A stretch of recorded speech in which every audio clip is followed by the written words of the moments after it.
We've begun to see a gender disparity with COVID-19, specifically a higher incidence and fatality rate in men than women. Do female sex hormones, the estrogens, hold a key to this coronavirus? Back with us to continue the conversation is Dr. John O'Day, an endocrinologist, and Marina Del Rey, who's an expert in the non-sexual effects of sex hormones. Thank you so much for being back with us, Dr. O'Day. And last time you were here, you insisted that I call it the estrogens, and so I will do this. Let's talk about the estrogens, and let's just set the scene once more. How might the estrogens affect the immune response to coronavirus? Estrogens, especially estradiol, which is the principal hormone of young women, and testosterone and progesterone, all of the sexual hormones have profound effects on all of the cells that are involved with immunity, as well as the chemicals, the cytokines that people are so fearful of. And they do this in a very powerful way.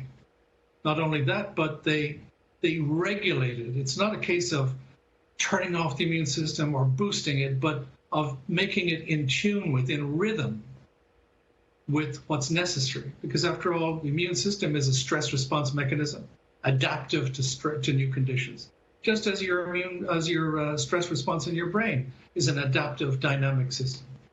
Well, last time you were here, we were talking about this New York therapy where they were giving patches of estradiol at a low dose for a week long, and you were saying that that's not going to work. You didn't like the fact that it was low dose. But you've also said that we need to be precise with our administering of the estrogens because people are doing it haphazardly to ill effect. So how can we define what it means to be precise with estrogen in this very dynamic and rapidly moving virus?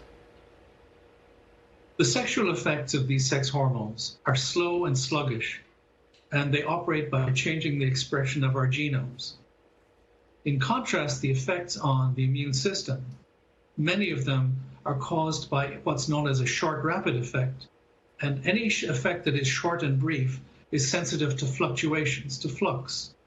And so we know that estrogen, that the estradiol given at high levels, in high doses, and kept at a very steady, unwavering level, greatly, massively reduces the risk of sepsis. And sepsis is what kills you, not the virus. In contrast, dipping estrogen levels can profoundly increase the risk of death. And so inadequately administered estradiol that is very erratic, as for example, these compounded bioidentical hormones that are so marketed and so popular, will do the exact opposite. They put you at increased risk more than likely. So we forget also that as estrogens are not the only hormones of women. Testosterone is also a woman's hormone, even though we stereotype it as a male hormone.